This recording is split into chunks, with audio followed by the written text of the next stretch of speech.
First time ko nga ma-experience dito sa India na maghahanap na kami ng babae para sa brother-in-law ko. At ipapa-arrange na nga namin siya by next year. So, ngayong video nga, samahan nyo ako sa unang babae na mamimit namin at ang pamilya niya at ang iba pa. At unang experience ko nga na manggagancho. Tama ba yung term ko? Like, mangi-scam lang. So, first talaga ay pumunta talaga yung pamilya ng babae dito sa amin. So, ako naman, nagbigay muna ako ng tubig. Then, next is chai at mga snacks. As usual, ganun naman talaga, 'di ba? First time ko din nga na itong babae nga ay at pamilya niya ay sila talaga mismo yung nagpapakilala sa amin na kesyo pwede na yung girl, ganyan. So 21 lang talaga yung kami girl. Naman, okay, imimit lang naman. So like parang baliktad ba?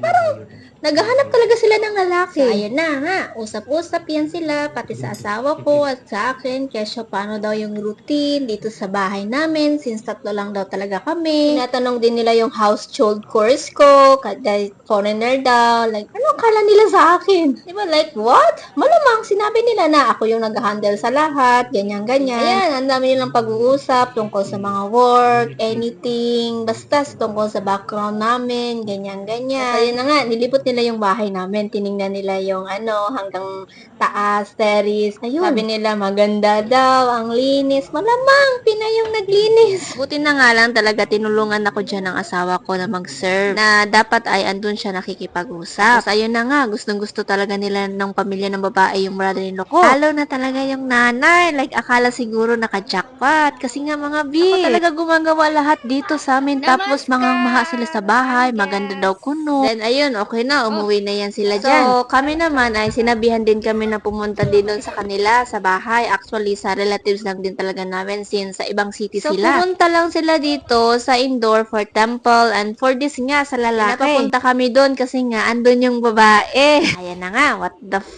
Nung umalis na nga sila, nag 10 minutes muna kami dyan bago pumunta doon sa kanila. Kasama ko nga dyan kumain yung anak ng sister-in-law ko since hindi nga siya nakapunta dito. Kain-kain lang kami dyan tapos nag-uusap yan sila dyan na kung need nga talaga namin pumunta doon at interviewin yung babae. So ako naman, sige, excited. Ano ba itsura? Kasi nakita na namin sa picture, pinakita sa amin yung picture. So tingnan natin sa personal kung pagkaparehas. Kasi sa picture mga maganda talaga yung babae. Tsaka excited din ako. Syempre, magiging kasama ko yun dito sa bahay. So, ayan na nga, naglikpit muna nga siya dyan, pati mga baso. As you know guys, maselan talaga yung asawa ko, as in. Sa mga kalat, sa mga damit-damit, ayan.